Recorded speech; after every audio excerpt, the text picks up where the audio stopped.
The Narcissist and Threats.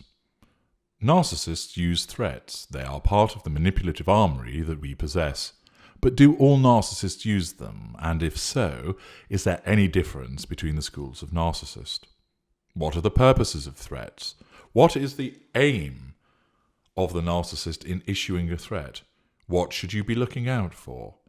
How worried should you be? Let's start with the lesser narcissists. The lesser narcissist actually doesn't use threat extensively.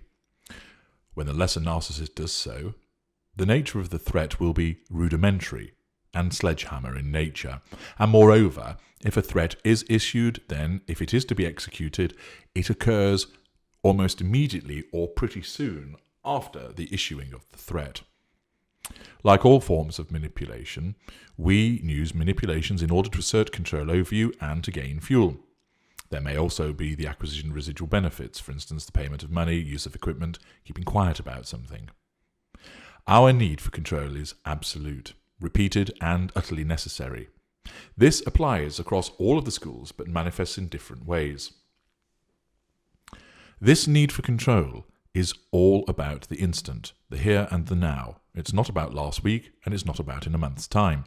This is why most manipulations must be instantaneous, and why, save for the greater and the ultra, they are instinctive rather than calculated. With regard to the lesser narcissist, their repertoire of manipulations is the narrowest and least sophisticated. It is invariably hallmarked by verbal violence, physical and sexual violence, and destruction of property. Other manipulations, for example, silent treatments, triangulation, word salad, and so forth, are used, but they're rudimentary in their appearance and application. Narcissists face two threats to control: wounding and the issue of challenge fuel. And in either of these instances, the narcissist will respond with a manipulative response as part of the assertion of control. Accordingly, in the instance of the lesser narcissist, what is the instinctive response to the need to address this control issue when it comes to the issue of a threat? As I explained, lesser narcissists don't use threat extensively. This is because the lesser needs a quick fix to the issue of control, and he doesn't have too much in the toolbox to address this issue. Generally lower cognitive function, although upper lessers can be clever, but the lowest control threshold on ignited fury and a smaller toolkit, containing mainly heated fury responses, results in threats not actually being the most effective response available for the lesser. Threat will be used by lessers, but infrequently, and will appear in such forms as: "You had better come home now, or I'll beat the shit out of you. You better stay in tonight, you bitch, or I'll whip your sorry ass. You better get the job done, or you'll be fired. I'm going to smash your face in, you ugly fucker. You better do as I say, or I'll slash your tyres. If this isn't completed in the next 5 minutes, there's going to be hell to play." Note the nature of these threats: verbal insult, physical violence, job loss, damage to property. They're not sophisticated. The lesser will make good on the threat if he or she can do so in the immediacy of issuing the threat. Accordingly, if you are trying to go out for an evening with friends and the lesser decrees that you had better stay in, or he will whip your sorry ass, and he tells you this as he stands in the bedroom as you are getting ready, he will move to execute the threat if you don't back down and become compliant. Accordingly, any threat which is made to you when the lesser is physically proximate to you presents a clear and real danger. If you are able to remove yourself physically, you must do so.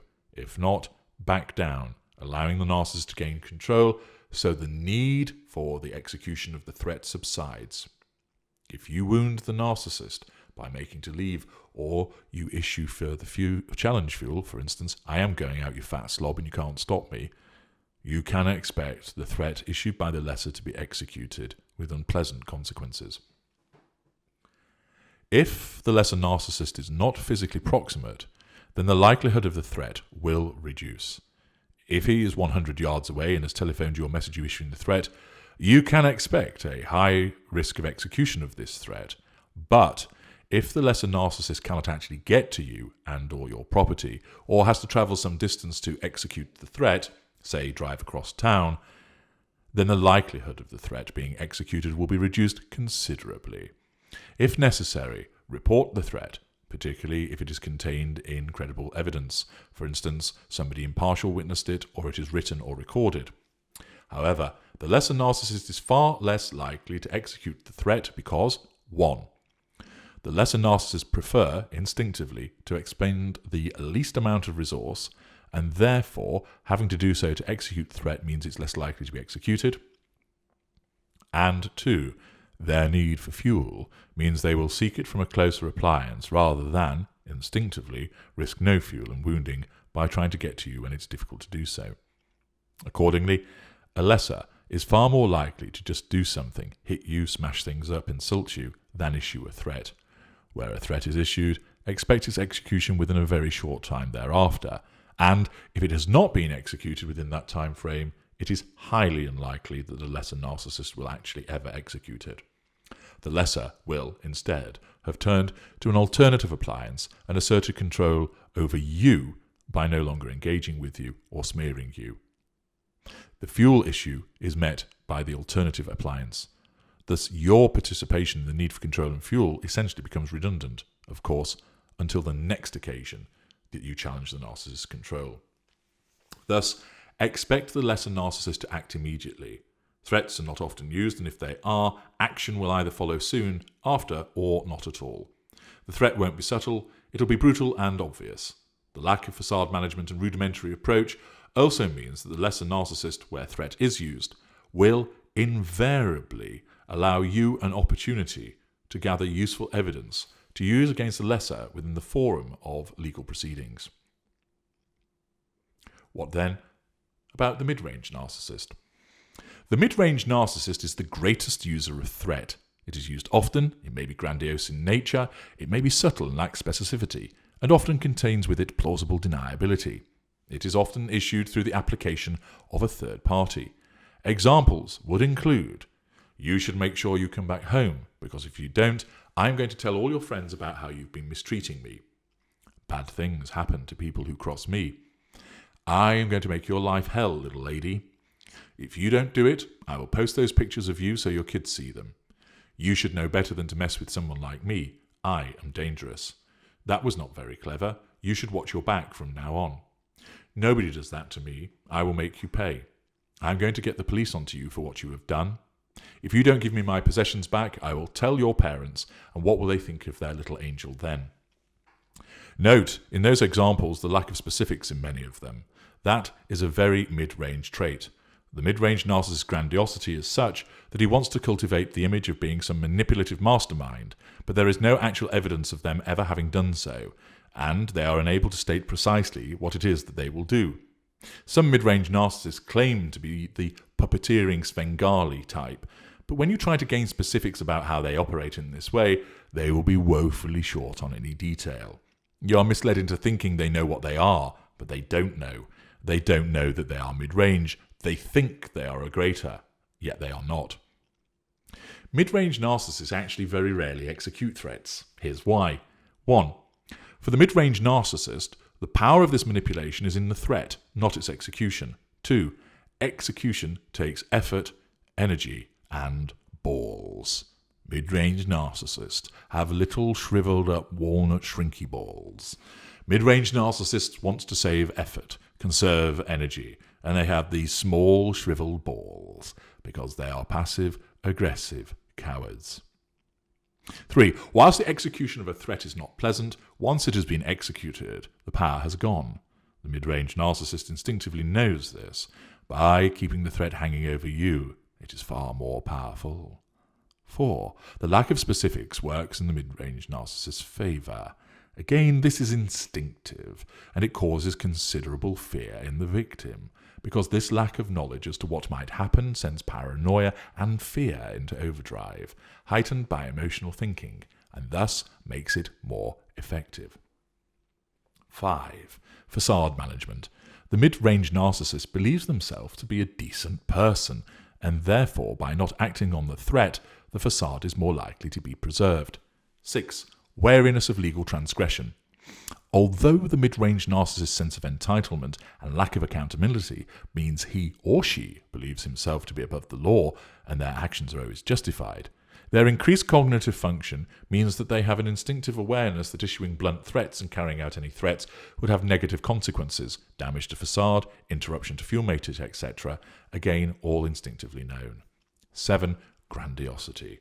The mid-range narcissist likes to think that he is some kind of dark Machiavellian character, and this lends itself to issuing these amorphous and grand-sounding threats, which are in fact empty. Again, whilst you should always treat a threat seriously and report it if you have independent credible evidence, note that if you do not have independent evidence, the mid-range narcissist, operating with the facade, some charm and higher cognitive function, will, when challenged about the threat on a he said, she said basis, do this. 1. Deny it. First line of the narcissist's twin lines of defense. If you don't understand what they are, please go and listen to the video of that name. 2. Blame shift by accusing you of being the troublemaker. 3. Deflect. Suggest that you have made it up, you've misunderstood, misheard, and utilize plausible deniability. 4. Capitalize on your emotional state. If you're presenting in an upset, frazzled, ranting manner, the narcissist will invariably be calm and feign horror at such an accusation. 5. Roll out the facade. Rely on their pillar of the community status, friendship with the mayor, standing as a well-regarded professional, and use lieutenants in the coterie to support this, and undermine you, making future complaints all the more difficult for you to progress. You should not waste precious time and energy worrying about a threat from a mid-range narcissist being carried out. They are far more likely to want to keep the threat alive.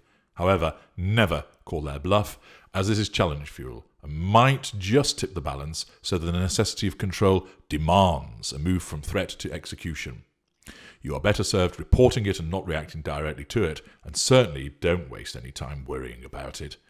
Remember, the aim of the threat is to gain control and fuel. If you don't provide fuel, you do not offer any further challenge, then the narcissist will be forced to seek fuel elsewhere, and the need for the assertion of control will pass.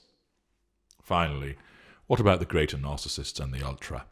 The greater narcissists and the ultra don't issue threats. They are implicit, and victims know without being told that there will be severe consequences if they challenge control further. A simple look, or a reptilian smile, or glare is all that is required to convey the message. Sometimes you don't even get that. We execute instead. We don't forewarn. And invariably, quite some time later, and out of left field, it happens, and you don't even realize what it is and why. We don't forewarn you. That hands you power and control, and therefore we must not do that. Instead, we know that you know what we are capable of. We let you create the threats in your mind instead. That is powerful in itself, completely deniable. You've thought it up. We said nothing. And highly effective. And then, when you think the risk has passed, we carry out the act. Our ability to control ignited fury means we can seek fuel elsewhere, and our ability to control enables us to log your transgression, your disloyalty, your treachery, so that retribution is visited at a later juncture. If you want assistance in understanding the threats that have been issued against you, how likely they are to be acted on, and what you can do about them, this is something that I assist people with repeatedly through consultation. Do feel free to avail yourself by accessing the audio consultations, details of which you will find in the banner on this channel and also in the consultation section at narcsite.com in the menu there. I'm HG Tudor. Thank you for listening.